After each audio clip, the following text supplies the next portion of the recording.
me? You need a fucking army, you're gonna take me. You hear? Come on.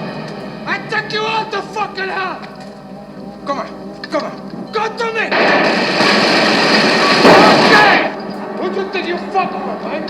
I told him Montana. You fuck with me. You fucking with me, man. Hey, good day, everybody. How's everybody doing out there today? I'm your host for the most, Ultrastand Pheonix, and thank you for joining me today on my show and my blog, The Reality of Things, where the reality is hidden in the realm of the unseen. Press that like button, that subscribe button, and that comment button if you dare or you wish. Let's dive into this like Greg Louganis. Hold on a second, you guys. I'm just gonna drink some of this lime juice. Ooh!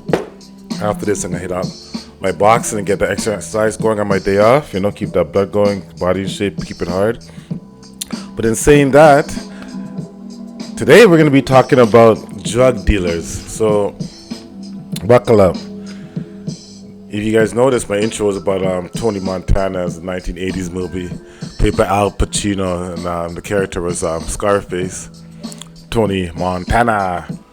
And everybody, when they're younger, growing up in tough neighborhoods, they want to be the drug dealer and the big drug lord and the czar and the Caesar and the neighborhood, mafioso boss. And, when I was younger, I went through that little mode too. I never got caught for selling drugs and stuff like that. It wasn't really my mode, I like selling weed, but the coke and all the other stuff wasn't my thing, so I didn't really dabble in that too much, I was around it and I had my homeboys doing things like that. But as for me, I was more into the marijuana and the guns and the robberies and stuff. I didn't really like to sell the drugs too. So I did my time long time ago for the robberies, and my Tony Montana days were basically over, But in saying that, it was childish. You got over it. I was lucky to grow up out of it and realize it was a dead end road. That road is either, everybody knows, you just die or you're doing life in jail, right? And if you do survive, you probably get deported, So today we're going to be talking about drug dealers. See, when you think about the drug dealers, you think about people like Nino Brown and that's one of my nicknames from back in the days. Nino Brown from New Jack City, and even though he's a fictional character, you think of these characters as real. You think of guys that are actually real, like Mr. Barnes, who was from Harlem, big time drug dealer out there, And Nicky Barnes, that was his name, and a lot of other cats. I'm trying to say to you, Supreme Team and Big Cat and Fat Cat and and Maserati Rick, and it goes on with the amount of drug dealers. I'm just saying to you, that's been around the so-called neighborhoods and ghettos. But we're not going to be talking about them because that's just basically the bottom of the barrel right there. Like, they're not really drug dealers compared to the real drug dealers. Like, we're going to start off with people like the British royal family in the 1800s. For all I know, they're probably still doing it now with the opium wars with China. Well, I shouldn't only say the British. It was the Americans too, They're looking for inroads to the Chinese market way back then even. But there was nothing that the Chinese really wanted from the Western powers at that time. It was nothing that the Chinese liked that the West was giving out. But they found inroads with opium, and so that's how that war started. So they were selling drugs a long time ago. Subsequently, that's how Hong Kong was won, and up until recently when Hong Kong was returned back to China after their 100-year hiatus being owned by the British, right?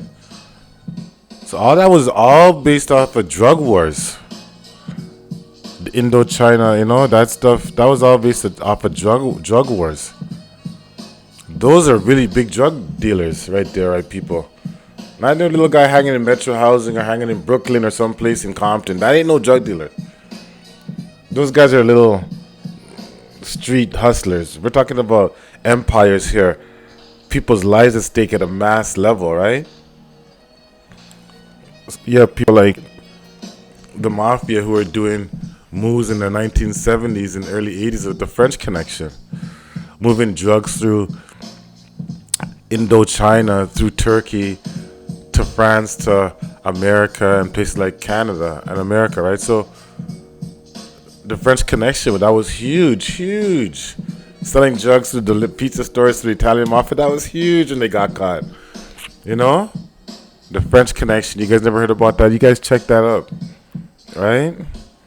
You have the CIA drug running. You know, you heard about it already. Freeway Ricky Ross. There was even a TV show called Snowflake talking to you guys, showing you guys about what's going on. You know, showing you how the CIA was involved with selling drugs to the Contras. And I'm trying to say to you, selling drugs in the neighborhoods, in the ghettos in Los Angeles to support the Contras. Right? That's why you hear back in the 80s, if people are old enough to remember, that's when Oliver North got booked and wasn't saying anything.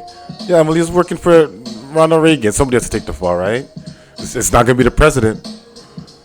They can deny it all they want. Everybody knew they were selling drugs, the CIA, right? You can't forget about of course, the cartels. The biggest of all, Pablo Escobar and the Medellin cartel. You had the Cali cartel. These were big drug dealers. These guys were moving weight, worth billions, going to their house. Mice were eating their money. These are drug dealers. Okay? In later times, right now, the Mexican mob didn't want to be controlled by the Colombians no more, so they basically took it over because, they had the landlocked situation going on, the United States border. Armando Fuentes, Lord of the Skies, and those guys, they mastered the Lord of the Skies. They mastered the skies. El Chapo moved up his way, the cartels. Those are real drug dealers. Again, not us who are hanging in the neighborhood to buy some shoes at S'il vous Play or a Nike store and stuff like that. That's like, come on. That's like hood drug dealers to get women and stuff. The people I'm talking about are real drug dealers. The cartels. Again, the U.S. Army in Afghanistan with the poppies and the opium. Right? These are drug dealers. They had a war in Afghanistan killing thousands of people for that opium field there. Okay? But the biggest and drug dealer of them all is the pharmaceutical companies. Big Pharma. They got people drugged. They got old people drugged. See, the pharmaceutical companies are the biggest because, hold on, when you say pharmaceutical, pharmacy means in old Latin, pharmacy, which means sorcery, which is basically witchcraft. Okay? Going to a hospital just means you're going to go there to get hospitality. Doesn't mean you're going to get helped and get cured. This means they're trying to be hospitable to you. Right? Big Pharma keeps you alive for years while killing you at the same time. So they're killing you at the same time. You can't really have a life because you're dependent on these drugs. And they last 40, 50 years and you're just depending on these drugs. 4 or 5 different drugs. I love my mother. Lord knows I love her. We try to get her off these things, but they're dependent. It hooks you. Pharmaceutical drugs are the worst.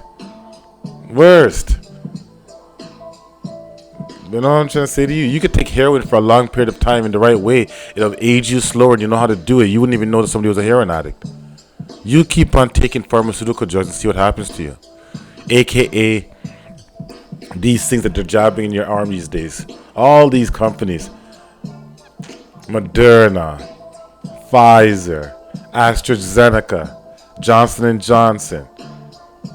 People, these are the real drug dealers, okay? So, again, know who the drug dealers are, know who they're not, and stay safe, people. And thank you for listening to my broadcast on drug dealers. Those are the real drug dealers, okay? So, Ultrastand Pheonix out, and I love y'all. One.